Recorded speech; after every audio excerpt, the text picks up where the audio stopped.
一的领唱者之一，这样。所以曾经有文史工作者，他想要去把当初帕布拉族他这一个刊残，他把它变成歌曲，然后就找了蔡依林，后来没有成功，因为其实写不太出来。不过台中的青年高中他们的舞蹈社其实已经把它变成了一出歌舞剧，就是讲这个大肚王国的故事。那大肚王国里面，它的头目是世袭制的，这个世袭制的头目，通通都是同一个家族传承了下来。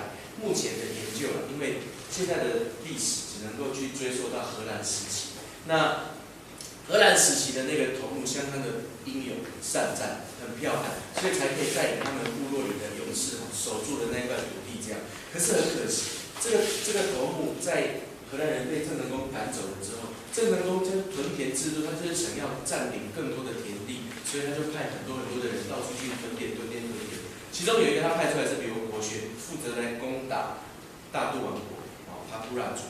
那这个刘伯轩带了2000名他们那边征召来，还有从旁边西拉雅族征召来的义勇军，就屠杀了这个大肚王国，屠杀到最后只剩6个人老的小的都已经杀光光，所以剩6个人，他们就跑掉了。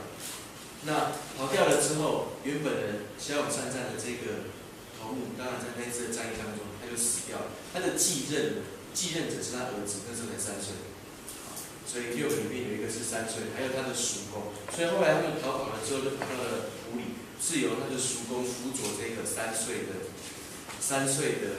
侄儿，然后继续帕布拉族。不过到现在也已经不可考，目前没有任何的研究是这6个到时候后来去了哪里不知道。所以帕布拉族就这样已经遗失了、消散了。在1900年的时候，日据时代的时候，其实它的语言文字多少都还可以有一点点留下来，甚至风俗习惯，可是后来也就没有办法再追寻。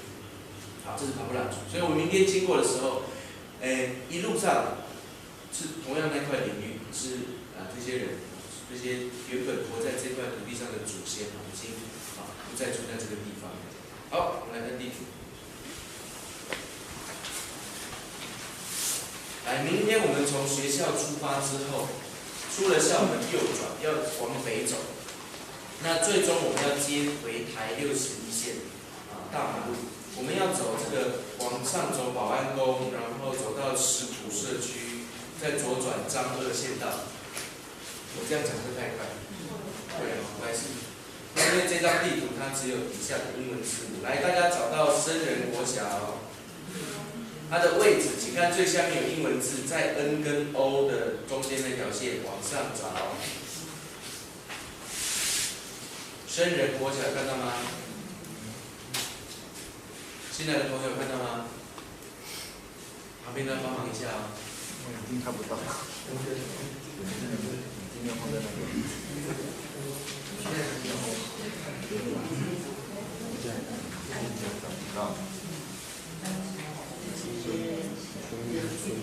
没有深仁国小。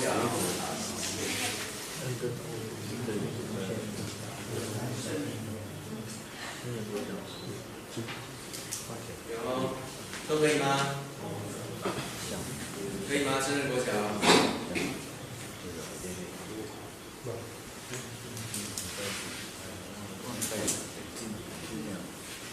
可以了吗？都可以了吗？好，我们明天出了深仁国小之后，出大门右转，然后到马路上中山路之后，走旁边的保安宫，旁边有一条小路，可以往上切到石浦社区，有吗？很大的字，全错村右上角石浦社区，然后想办法走到石浦路，就是彰二县道左转，或是你跟着台61线的指标，那我们要走到台61线上。想办法往西北的方向走，台61线。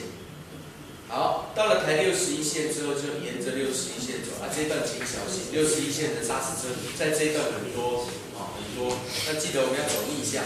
那走到了逆向之后，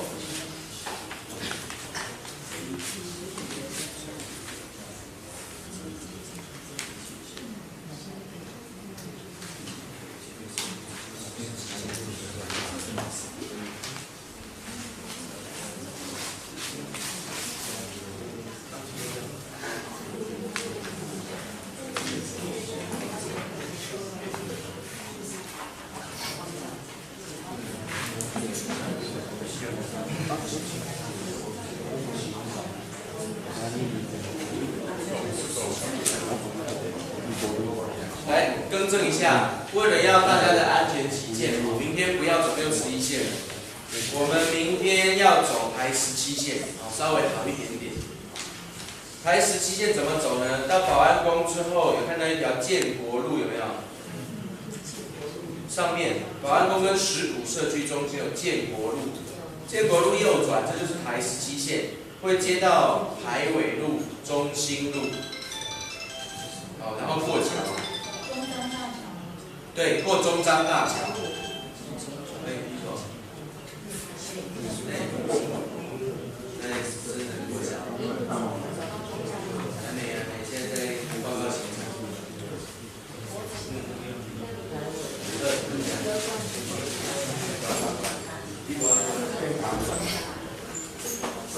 来，有看到吗？中彰大桥，好，我们直走中彰大桥，过了河之后左转，一样沿着台17线走。这个交叉路口千万要小心，因为砂石车非常的多，这只有砂石车在走的路啊，千万要小心。好，预估走到这里，过桥前会集结一次啊。过桥之前在上桥之前，中正上桥前集结。太平宫过桥再集结。太平宫差不多了，定心桥。好，太平宫好，刚好是逆向顺向的功能。对，定心桥前太平宫，我们走逆向会遇到太平宫。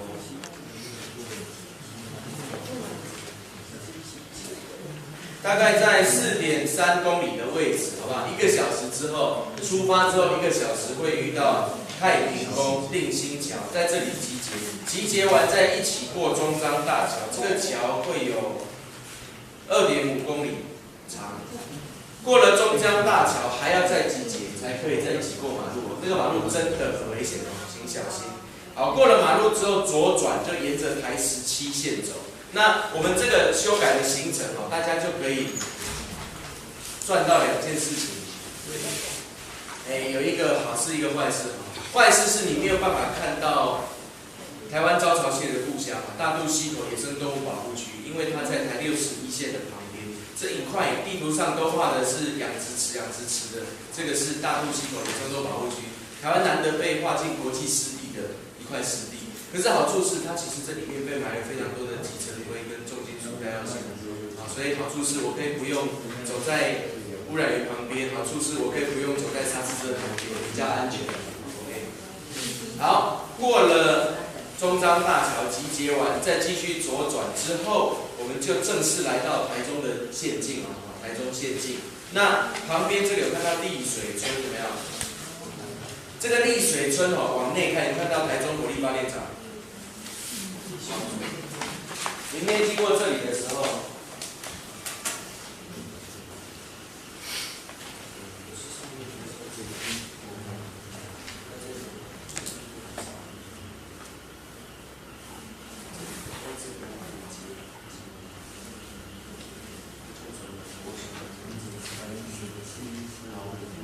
来，我们要靠近一点看一下这个台中火力发电厂，因为这是台湾之光。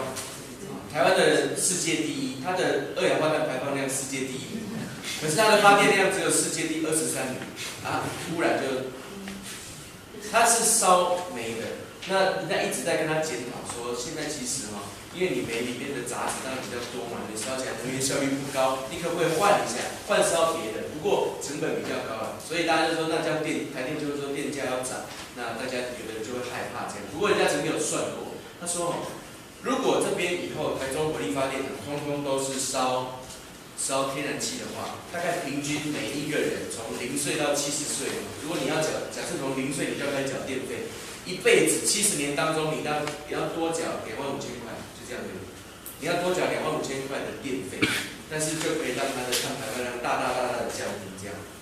现在这个丽水村，明天会经过丽水村他们不停在抗议，因为这个台中火力发电厂还想要再继续扩建。那这个丽水村其实也已经跟我们之前经过的6轻一样，跟我们经过的高雄的石化厂一样，他们也蒙受了这个大家为了要追求方便便利或是工业发展之后，这些污染的垃圾、这些灰烬是飘在这里的。他们因为离火力发电厂太近，所以有许许多多非常细小的微粒飘出来，直接飘到这里来。那明天经过的时候，大家可以感受一下。那这里的肺癌的罹患率是相当高的。那么明天我们下了路线再修改一下，下了中彰大桥之后一下桥，不要到那个砂石车很多危险那个路口，我们要沿着堤防直接左转，往海的方向走。沿着堤防走到龙岗国小龙岗国小之后，有没有看到龙岗国小的上面有一个和德宫？这路是不是弯了一下？然后往上来到海钓场，再直走是不是来到台17线？好，我们要从这边走乡道，接上台17线，可以避开刚刚那个比较危险的路段，那可以再靠近一点台中火力发电厂。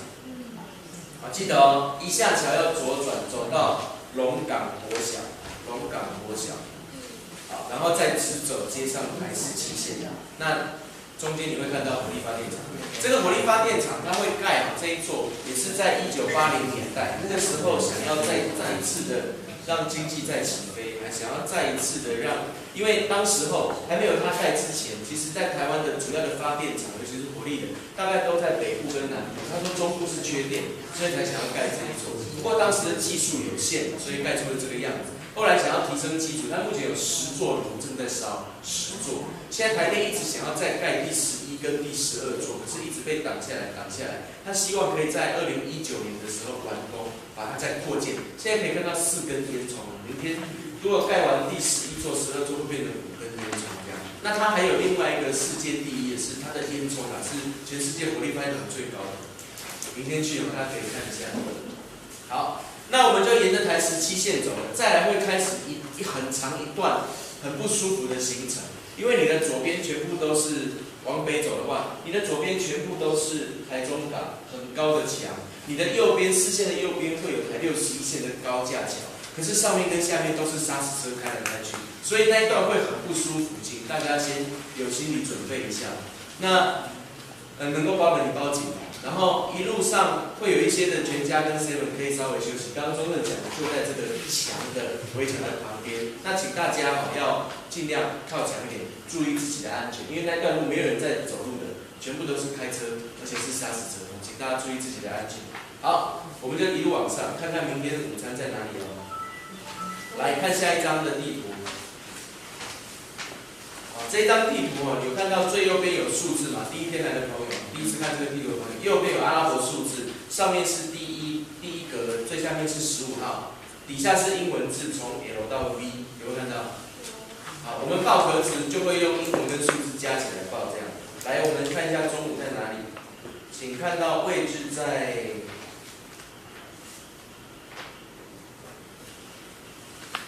T10 MTE 的 T10 有没有看到一个鱼寮保安宫？是啊。T10 的左下角就在57的旁边。来 KTV 的 T。T10 鱼寮保安宫有没有看到？你有看到572个大字吗？57的左上角1公里。鱼寮保安宫，我们要在这个地方吃午餐。我推测走到这里是15公里，所以早上有15公里走来这里。吃完午餐之后，我们要继续沿着台17线，就是滨海公路往上走。目标是黄昏来到高美湿地看夕阳。来，高美湿地要怎么走啊？来哦，沿着台17线走到底要转弯的地方，看到了吗？好，转弯我们要跟着台17线转弯，来转，请看到台17跟61交叉口，有没有看到？交叉的地方下面有个正平桥，对不对？61线是高架的，台17是平面，所以这个时候正平桥，请过桥，然后左转，沿着堤岸的北岸绕一圈，右边是什么？12甲，有没有？再往上就来到高美海堤，这一段都是堤防。来到了高美海堤、高美湿地，我推测是10公里，所以早上15，下午10，我们就可以来到高美湿地。那明天在这里看夕阳，看完夕阳再进学校，是不是？就这样。改了，改了，因为文心宫在2天前，我们住在鹿港天后宫，临时打电话来说他们那边那个被摇，所以就是要庙会迎王爷，所以他不给我们住了，所以我们改到旁边的高美国小。所以明天是住高美国小，如果你有朋友要到那边的话，请通知他，我们换地点，高美国小。好，所以我们在高美湿地看完夕阳，还要再往内走1点多公里来高美国小。希望大家知道今天夕阳几点？6点。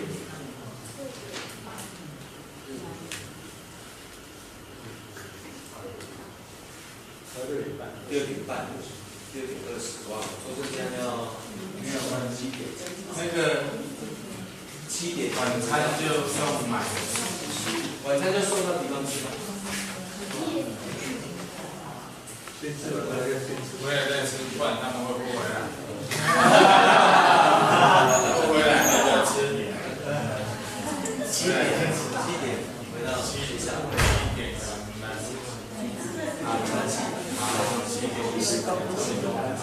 来请回来。啊，7点请到高美国小。晚餐是那个有菩萨会降临。什么？明天晚上菩萨会降临。哦，没有关系啊，反正就那回来要才可以菩萨去那里，吃。对对。高美国小。有跟菩萨。有。明天就知道。好，那我只可以吗？那这样7点吃可不可以？都可以，都没问题。好，来7点请到高美国小吃晚餐，7点钟。那会议报告8点。好，8点报告后天的行程。OK， 所以明天的路上，请大家要注意安全。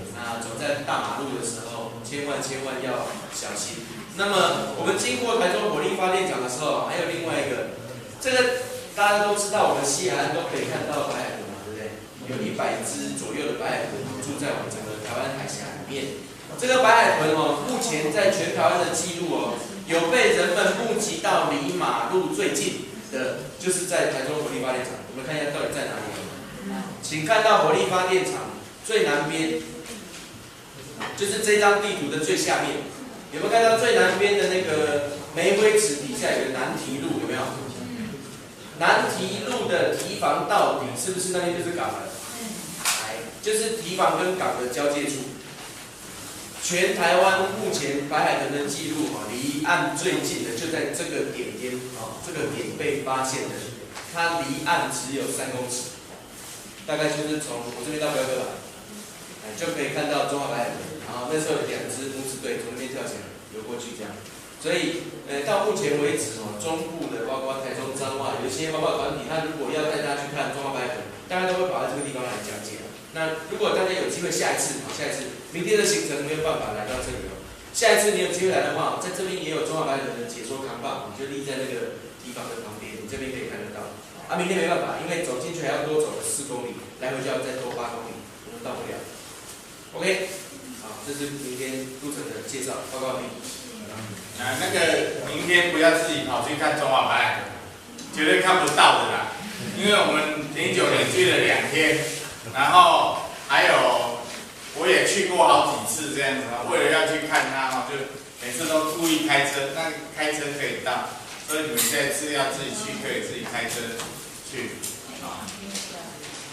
不想给你看，说你不要去所以要记得不要自己跑去绝对回不来。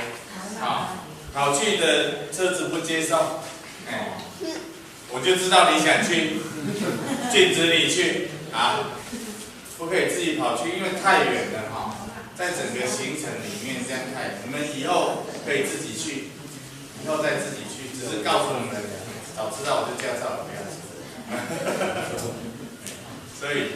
所以告诉各位是想让你们以后知道有这么一个点，你们可以去，不是说一定要在这一次兑现。我已经忘记了，因为路上好像现在路上变好几家了以前只有1家而已，现在路上好像3家还是4家，我忘记了。以前只有1家7，我们就去那里这样子。现在变太多家，我已经不知道哪一家，而且每家都长得一样。切海堤那边下去有楼梯吗？不是，它有一条小路可以这样。哎，不能去哎。不是啦，那个我们本来要切海堤过去，然后再往上走，就是平行沙。因为它有车啊，哪一个海堤怎么办？现在可以那过个，中章大桥啊，我们是要直接切旁边的海堤。对，合体呀，它是平的，可以。它是平的，台17是中平，台17是平的，台17。不过那边看不是平的。没有关系，明天那个有一条小路可以绕回去。我要找很远才绕。没有啦，台17没有到走很远吧？好了，没有关系，如果不行的话，再做事情。好，我们宣布这个路径哈，有的时候会依照状况，比如说台17走一走，突然觉得要求给他卡车太多、砂石车太多，那就会转弯。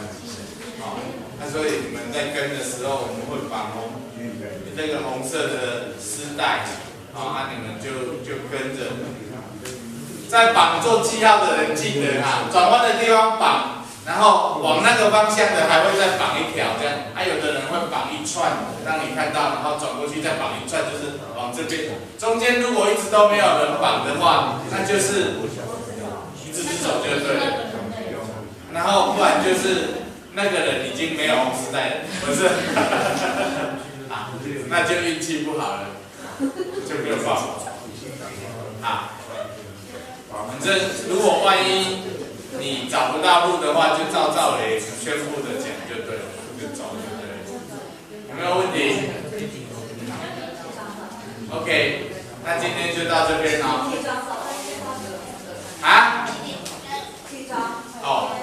一样。明天礼拜日可是路程很长。那个5点半起床，6点早餐，7点。不，6点半出发，不是啦，6点半出发，来公安看准点。明天的早餐吃吐司，好，那就这样子，谢谢各位。谢谢。